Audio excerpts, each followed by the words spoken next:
We made it, right? And I wonder, how has this Advent season been for you? What has this last month been like for you, really? And I wonder, too, on this holy night, how are you doing? How are you really doing? I ask because it's Christmas, and because it's Christmas, it can be so hard in the midst of all the things that are happening to actually be in touch with ourselves in a very real way. So I ask you to kind of tap into that. I also ask because I know for me, on this holy night, for me, for maybe the first time ever in my life, I find myself clinging desperately to the message of Christmas. At no time in my life have I felt such urgency to hear this story again, to let it seep deeply into my bones and into my spirit. I've never felt as deeply in darkness as I do at this time in my life, this Advent and this Christmas, this night. And as I stand up here as your pastor, I think you need to know that. As thinking about tonight and this amazing joy of what this gospel means for us, I needed to be authentic with you and let you know that this is hard. But that's what makes tonight the holy night that it is. It's the night where the whole of the earth and history, it tells definitively that God is with us in the darkness. And I need to hear that tonight. To give some context about me, for those who are guests, I'm Pastor Sara, and I sustained a concussion almost 3 months ago in a soccer game. And anyone ever had a concussion? Anyone? Yeah, like they're all over the place. Yeah. And then 2 weeks later, I was diagnosed with post-concussion syndrome. And I have stepped back from most of my life, my responsibilities, my work, my relationships since then to heal. So weekly occupational therapy and physical therapy, and now some speech therapy to rehab my issues with my vision, some cervicogenic dizziness having to do with my neck. We have sensors in our neck that tell us where our head is all the time. And if that's off, it's like you're on a boat, So that's happening for me. And also just I have ever-present cognitive fatigue. My brain gets so tired. So I just have limited capacity every day. I have to say no to a lot of wonderful things. This time of year, I plan out my days with rest breaks. I don't get out of the house much, but when I do, I travel with my earplugs and my sleep mask and my noise-canceling headphones, which have been worth every penny. Those suckers are expensive. Even writing this sermon, I can work at the computer for an hour and then I have to lie down for 30 minutes to rest my eyes and my brain. And preaching this, it's a lot for my eyes to keep kind of looking up and down. So bear with me if I need to just not be looking up at you for a while, or if I need to stop. And I'll need to retreat to my office after this to let my brain recalibrate. So I can't Stand out there and give you all hugs as you walk out the door. So just take it now, take it. Here it is. Merry Christmas. Yeah, thank you. And then this past week, it really all just hit me, that I'm weary and I'm sad and I'm impatient in the waiting. And I just miss how quick and easy and light and connected to people I usually feel all the time. And so this week I got stuck in that place of fear and worry and asking the question that we ask so often when we are in the darkness, the question of what if this is it? What if I don't get better?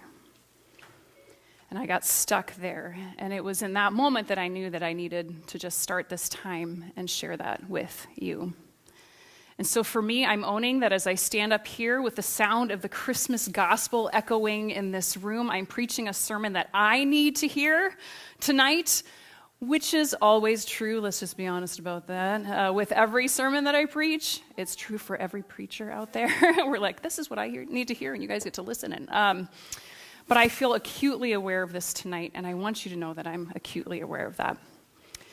And usually I wouldn't go into this kind of depth of personal sharing to kick off a Christmas Eve sermon. But hello, guests. Welcome. But I share this very intentionally. I'm hoping that my own vulnerability creates space for you to make room for you, for each of us, to breathe out all the ways we're trying to hold it together, for us who feel any of this quiet desperation or our own darkness in our lives, to give permission for you to really be here. Because I know it could be any one of us standing up here on the microphone talking about our own longing and our own darkness, because we all have it. We all know what it feels like when our life has been detoured. And that's what it feels like for me. And what our experiences are of darkness, we feel detoured somewhere we didn't expect to find ourselves. This experience of detour has been our conversation this Advent. We've called our sermon series Detour, when life gets in the way, because life gets in the way. Gets in the way of our expectations, right? And so we've been honest about that. We've been calling out the expectations that we carry, as well but that also all the ways in which we've been told that our lives should go a certain way, and how our culture and even our families of origin, we're told, we're even sold a road that our lives are supposed to follow with predictable, expected destinations along the way, right? Your life should look like this. It's a nice, easy road. Enjoy, right? That's what we're told. But when we stop and look around at where we've been and where we are now, it's not what we expected. No one's life looks like that, right? Instead, we've been naming that on the road of life, it is detour after detour after detour, surprised again and again, and often disappointed. And the holidays bring up those unmet expectations and the detours in really glaring ways, even in the midst of this most wonderful time of the year, maybe especially because of that. So we know detours. Do you know detours? Do you know detours? Yeah.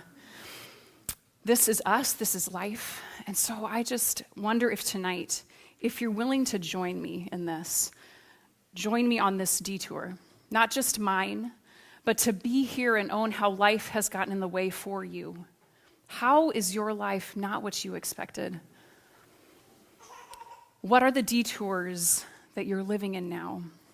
And it may not be something big, it may not be something really fresh and recent, but maybe it's something that you've lived with for a while. But how is your life not how you expected it to be, but it's still emotionally present?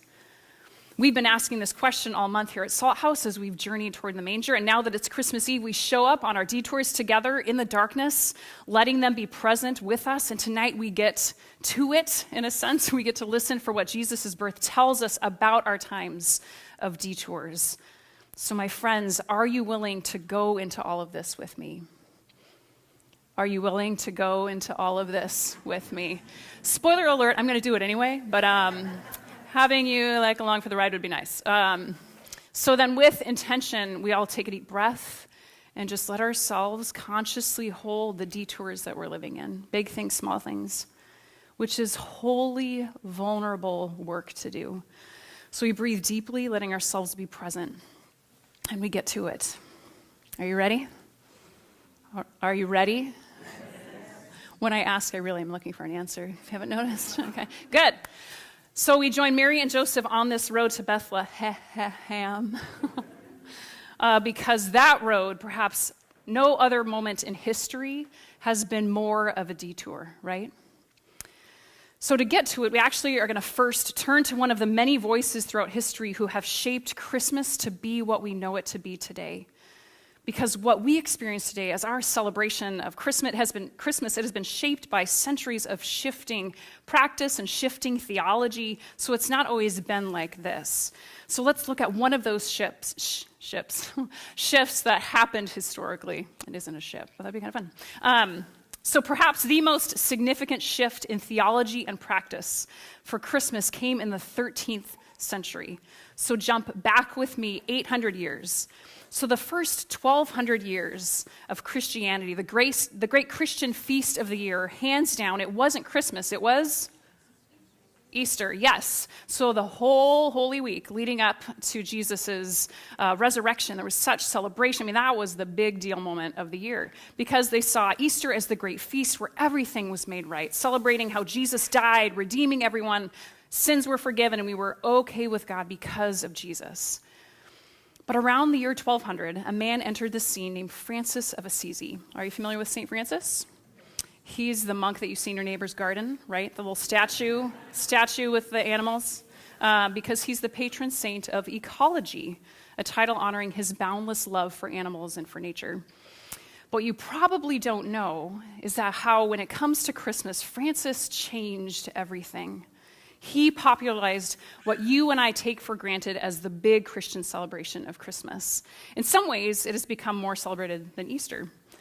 So just let that sink in. Christmas only started being popular as a major celebration for Christians in the 13th century. And it was Francis and his order, the Franciscans, who made it popular. I learned that through Father Richard Rohr, who was a Franciscan, bragging on his people. I like it. And I say that Francis changed everything, but more accurately, he shifted things to where they probably should have been in the first place. Francis was pointing to who and where God is, calling out how we were missing something important. Francis believed that God's love didn't wait until the cross, but it started in love here at the manger. Connecting then the love that God has for all of creation in Genesis, how God created everything in love and said, it is all good. And then carried through God's love and relationship with Israel, and then made tangibly present in Jesus here. So in the 13th century, Christmas became the big celebration we know it to be, with this feast that celebrates God's love here with us. God became human with skin and bones and hair, and Francis staged the first ever live nativity, which is why having creches or nativity scenes like around, why we have those things there, that's why it's now a thing, because St. Francis started it. He did it because he knew we needed physical things to touch and see, to understand what Jesus' birth actually means for us.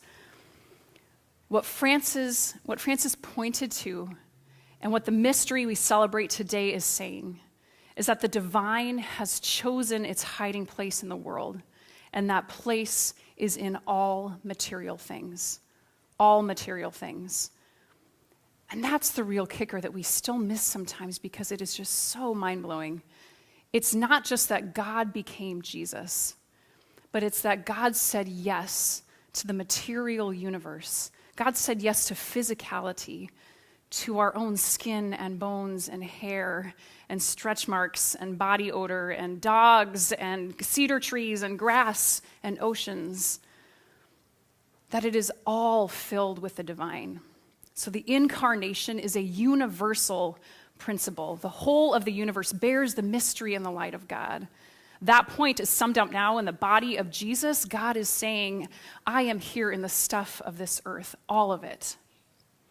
And Jesus' birth story is just one exclamation point after another saying, even here, even this, God is here in these unexpected, scandalous, detoured places that we find in Jesus' birth story. Even here. The Christmas gospel, it's so overly familiar for us, right? We listen to it, we can almost recite it because it's just so familiar. But because it is, we miss it, how unexpected and how detoured and revolutionary this story is. And St. Francis saw this story for what it actually is. He recognized that God is saying this wild yes, this embrace of love for everything. And God is saying that by sending angels to scare the pants off of shepherds. But shepherds, they were considered outcasts. They were only shepherds because they couldn't get a job in town, but they would be the first witnesses to Jesus' birth because, yes, even these who are rejected by society bear the light of God.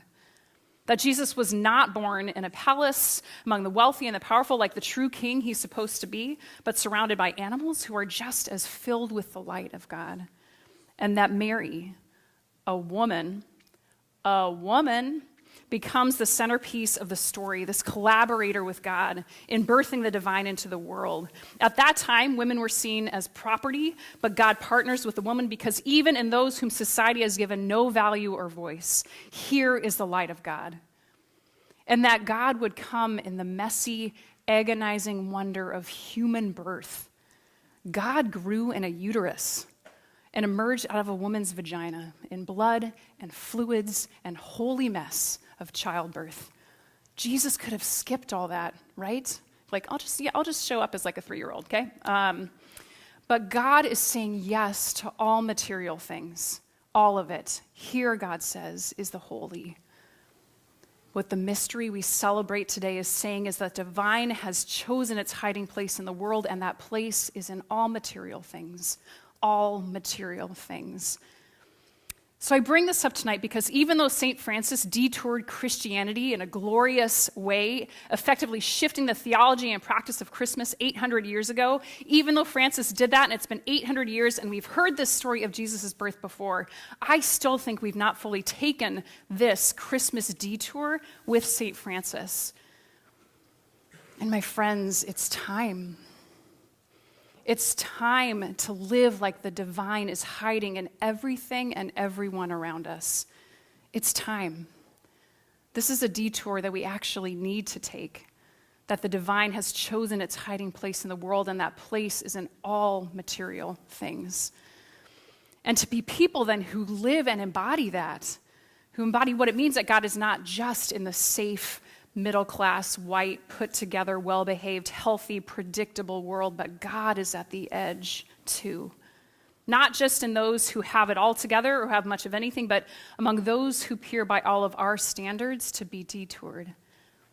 It's time for us to live like this, like God is there at the edges. Because if this is true, then the definitive word of Christmas is that love has been born into our detours. Even here, even in this. Friends, what are those detours you are facing now?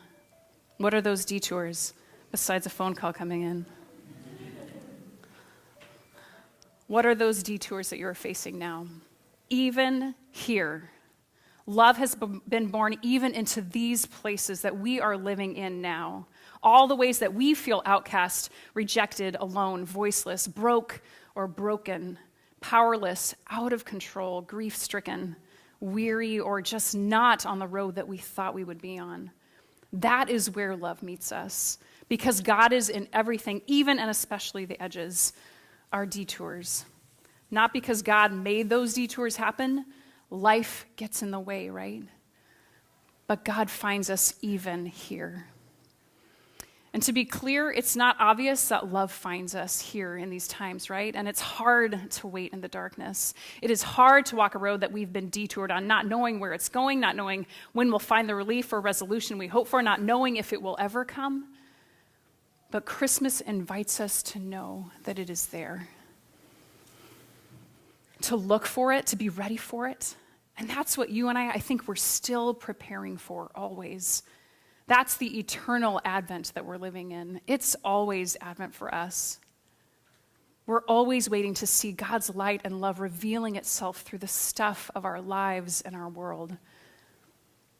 So what if we live like it's Advent? What if we become people who do embody this, who actively look for the light in the darkness, the divine in the stuff of our lives, who pay attention, who call it out when we see it, who even become that light, that presence of God? I know I'm trying to do that, to see the incarnation of God here in the midst of my own brain injury, here on my detour. But this last week, man, it's been hard. I felt so appropriately Advent-y, yeah, I'm supposed to be in the darkness, and here I am, just very much there on my detour. And if I let myself, I can go to a dark place of worry and fear that I won't get better. I can spin on all the things that I am missing, the things that I'm missing in my children's life, the things that I'm missing here at church, all the Hallmark movies that I will not be able to watch this season. I mean, come on. So my brain can't handle watching right now. But most of the time, I'm not in the spinning around and down place because I have seen the incarnation. What I have found on this detour are so many glimpses of the light, that embrace of love. So again, what if we become people who live like it's Advent, who embody this, who actively look for the light in the darkness, knowing that it's there, the divine in the stuff of our lives, who pay attention, who call it out, who even become that light, that presence of God, even and especially in these detours that we are on right now. Maybe we could begin practicing that together right now. Just think about it. How have you witnessed? How have you experienced the light and love and the presence of God with you in your own detours? What have you seen? There may be a lot of darkness, and I am so sorry. But are there signs of light too? Asking this question is one way to practice this, to pay attention, to name it. And if we were to go around the room and name those signs of love that have been born into our darkness, don't worry, we're not going to. But if we were going to, my guess is what we would talk a lot about are people. People, friends, family who have shown up with us. Like that living nativity that St. Francis was inspired to do. God knows we need physical things to touch and see to understand what Jesus' birth actually means for us. And that's who shows up when we're detoured. The incarnation keeps happening for us, right?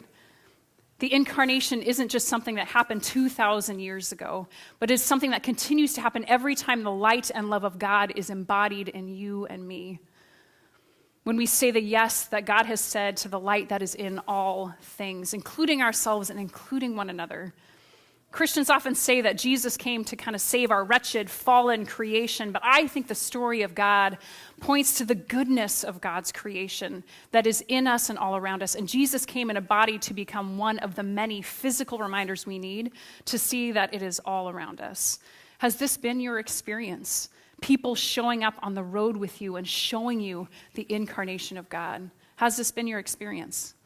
I'm looking at you. I can see you. Has this been your experience? Yeah, that has been my experience of this darkness. I have needed people to be the incarnation of God for me in the calls and the texts and the meals and the grace and time to heal. The care especially of my husband, Jason. He was one of the bald guys who was standing up here playing the guitar, you guys. He's been doing all the things for our family and for me. And this whole in sickness and in health thing, legit. He is doing it. He's amazing and deserves a medal, or at least a beer. And you all have been such incarnated love and support for me through all this too. There just are no words to express my gratitude for the light that you are when I've needed it most. And all this is true. All this is true even when we look around at our city and our country and our world. Holy cow, if we were to read through the headlines right now, there are so many detours, right? In our world, so much darkness that we can see in our world, including the struggles of our friends at the New Bethlehem Day Center, downstairs in our building, families experiencing homelessness on this holy night. Some are here with us now, others are downstairs. And we could easily kind of look at all that's happening in our world and we could despair, we could throw our hands up, we could pick up our toys and go home. Or we can look for the light that is promised to be there in the darkness, even here. We can be the light that is in us, incarnation, happening again as we show up in the midst of injustice and suffering and sickness and loss and war and hunger and homelessness. The incarnation is a universal principle. Everywhere we look, there is God. In our world, in the bees and the birds and the trees at the front line, in our orphanages and synagogues and prisons and mosques and bars and temples and skyscrapers and malls. God says, even here, even in this. In a few minutes, this is the very thing that we get to practice together. We get to practice incarnating that light. After communion, we'll each get a candle to hold, and that light will be passed from one candle to the next. The incarnation visibly represented in our hands. We'll hold the light we each already have and acknowledge the light in our neighbor, letting it start here again at the manger, reminding us that we each bear the mystery and the light of God. And so does this person next to you and next to them. It's a beautiful moment that we get to stand in that light together. And in that moment, when this room is filled with candlelight, breathe deeply of the light that is in you. And the light God is inviting each of us to carry home as we hang stockings and rip into presents, and as we gather at the table with loved ones. We get to bear that light and to look for that light across the table and across the world. How can you be that light tomorrow? You may be walking into a situation with great family and friends. It may be strained. It may be hard. How can you be that light tomorrow and the next day? What does the incarnation look like in you? Only you can keep answering that question. So St. Francis celebrated Christmas so much that in those days when they fasted most days of the week, he said that on Christmas Day, even the walls shall eat meat. Isn't that funny? That's how crazy he went for Christmas. But he also said every tree should be decorated with lights to show that it's filled with light anyway. And that's exactly what we still do 800 years later. We decorate the darkness with light to acknowledge the light that is already there, to help us even to see the light we hope and wait for, the same light that we get to embody with one another. So what does Jesus' birth say about our detours? Jesus' birth does not take away the pain we will face in our lives. There will always be detours. But the incarnation, Christmas, does tell us that we will never walk it alone. That love is with us. That love is born there, embracing us, carrying us, even here. It's our Emmanuel, our God with us always. Now that is good news for all people. And that, my friends, is what I need to hear this holy night. So thank you that we get to hear it together. Merry Christmas. Amen.